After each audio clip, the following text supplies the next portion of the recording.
Welcome to our YouTube channel invest money. दोस्तों, Tata mutual fund AMC के अंदर आपको एक से एक बेस्ट फंड मिल जाते हैं और म्यूचुअल फंड्स के अंदर हमें बेनिफिट ये मिलता है कि यहाँ पर हम कम पैसे निवेश करके एक बड़ा फंड बना सकते हैं। क्योंकि अगर हम उससे 20-25 साल पहले की बात करें तो लोग ज़्यादातर पैसे को बैंक एफडी या फिर एलआईसी में निवेश करते थे।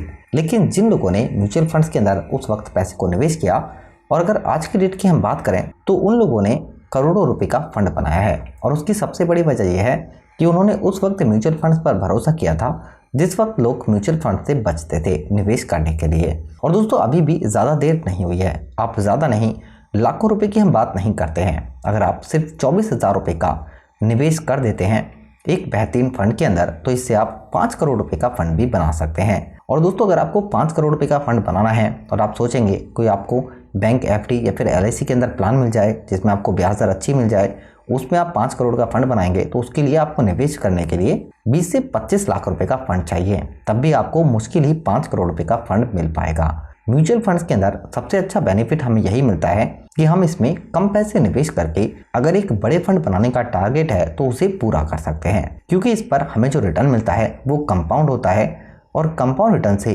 कम पैसे की वैल्यू काफ़ी तेज़ी से बढ़ जाती है। हम इसे चेक करके भी समझेंगे कि कैसे कंपाउंड रिटर्न से 24,000 की वैल्यू 4 करोड़ 98 लाख रुपए तक हो सकती है। और फंड का रिव्यू भी करेंगे कि टाटा का कौन सा ये दमदार फंड है जिसमें आपको रिटर्न काफ़ी अच्छा कैसे मिल सकता है। तो दोस्तों, उससे पहले हमारे इस वीडियो को आप एक लाइक ज़रूर करें और चैनल को भी ज़रूर सब्सक्राइब कर लें। दोस्तों, जिस फंड की हम बात कर रहे हैं वो है टाटा का Nifty mid cap 150 momentum 50 index fund direct growth. यानी कि यहाँ पर इस म्यूचुअल फंड प्लान का जो पैसा है, निफ्टी मिड कैप 150 जो इंडेक्स है उसके अंदर 50 स्टॉकों में पैसे को निवेश किया गया है, जिसकी वजह से इस फंड ने रिटर्न काफ़ी बेहतरीन दिया है। अभी ज़्यादा पुराना ये फंड नहीं है, अभी 1.5-2 साल पहले ये फंड स्टार्ट हुआ है, लेकिन तब से लेकर अब तक लगातार जो इस फंड ने रिटर्न है वो दोस्तों काफ़ी ज़बरदस्त दिया है। क्योंकि अगर हम यहाँ पर रिटर्न की बात करते हैं ऑल टाइम की, तो इस फंड का रिटर्न है 38.97%, यानी कि 39% का रिटर्न है। जबकि दोस्तों, एक साल में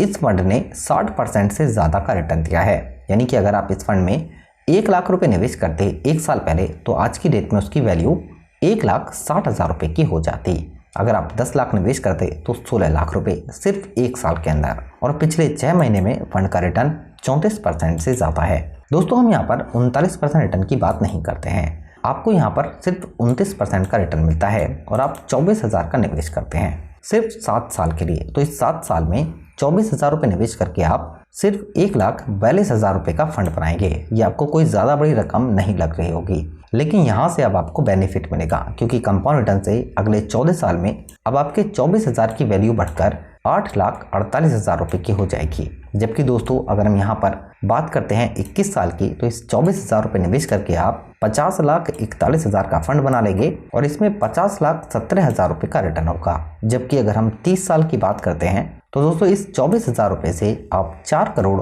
98,77,256 रुपये का फंड बनाएंगे और 4 करोड़ 98 लाख रुपए का इसमें रिटर्न आपको मिल जाएगा। जबकि दोस्तों, अगर हम बात करते हैं उन स्टॉकों की जिसमें इस म्यूचुअल फंड प्लान के पैसे को निवेश किया गया है, तो यहाँ पर कुल मिलाकर 50 स्टॉक हैं मिड कैप कैटेगरी के, जिसमें REC limited, power finance corporation, Lupin, Jindal stainless and steel, Aurobindo pharma, Alkem lab, NDMC, Polycab, Bharat force, यानी कि ऐसे स्टॉकों में पैसे को निवेश किया गया है जिनमें आपको ग्रोथ काफी शानदार मिल सकती है। जबकि सबसे ज्यादा पैसा फाइनेंशियल सेक्टर के अंदर और हेल्थ केयर सेक्टर के अंदर निवेश किया गया है। बाकी सारे ही सेक्टरों के अंदर पैसे को डिवर्सिफाई किया गया है। जबकि फंड का खर्चा यानी कि एक्सपेंस रेशियो कैटेगरी के हिसाब से काफी कम है, 0.32% का। और म्यूचुअल फंड में एक साल के बाद आपको 1 लाख से ज्यादा अगर प्रॉफिट हो जाएगा तो 10% का टैक्स देना होगा। फंड को शैलेश जैन मैनेज कर रहे हैं। दोस्तों, टाटा म्यूचुअल फंड हाउस यानी टाटा एएमसी की हम बात करते हैं तो 1.5 लाख करोड़ रुपए के आसपास एयूएम है इस म्यूचुअल फंड हाउस का। एसेट के हिसाब से 14 नंबर पर रैंक आती है। फंड हाउस काफी पुराना भी है। तो दोस्तों, टाटा के इस दमदार फंड के अंदर आप लमसम 24,000 निवेश करके एक बड़ा फंड बना सकते हैं लगभग 5 करोड़ रुपए का। और अगर आप इसी फंड के अंदर मंथली बेसिस पर थोड़े बहुत पैसे निवेश करते हैं तो उससे भी एक बड़ा फंड बना सकते हैं। क्योंकि दोस्तों, म्यूचुअल फंड्स के अंदर हमें यही बेनिफिट मिलता है कि हम कम पैसे निवेश करके अगर एक बड़ा टारगेट है तो इसे हम आसानी से पूरा कर सकते हैं। क्योंकि यहाँ पर हमारे पैसे पर कंपाउंड रिटर्न मिलता है जिससे हमारे पैसे काफ़ी तेज़ी से बढ़ते हैं और हम एक बड़ा फंड भी बना लेते हैं। क्योंकि दोस्तों अगर आप बैंक एफडी के अंदर या फिर एलआईसी में पैसे को निवेश करेंगे तो आपको ज़्यादा से ज़्यादा 7-7.5% का ब्याज दर मिल जाएगा। लेकिन अगर आपका बड़ा टारगेट है फंड बनाने का तो उसे आप नहीं पूरा कर पाएंगे, क्योंकि 7-7.5% ब्याज दर के हिसाब से आप इन्फ्लेशन रेट को भी बीट नहीं कर पाएंगे। यही वजह है कि म्यूचुअल फंड्स में अगर आप कम पैसे निवेश कर देते हैं तो उससे भी एक बड़ा फंड बना सकते हैं। ये वीडियो एजुकेशन पर्पज़ के लिए है। अपने फ्रेंड्स के साथ इस वीडियो को ज़रूर शेयर करें और चैनल को भी सब्सक्राइब ज़रूर कर लें। धन्यवाद।